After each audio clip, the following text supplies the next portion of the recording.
po kami sa market para maghanap ng washing machine. At ayun po, naghahanap na po kami ng washing machine.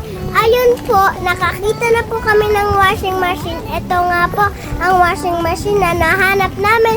Ito po ang pinamigay na washing machine ni Tita Roslyn para kay nanay. Ito na nga po, nagpirmahan na po sila. At tapos ngayon po, nagutom po kami, pumunta po kami doon sa Greenish para kumain. Pagkatapos niyan po, pumunta po kami sa C5 at naghiwalay po kami ng lako dahil may lakad po sila. Ayan, nandito na nga po kami kay Lola C5. Ayan po, ito na nga po ang tita ko.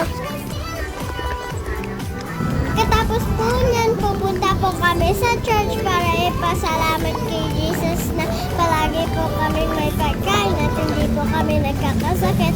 At sana po gumaling na po si Tita Sonia. At nandito na po kami sa St. Michael para mag-pray.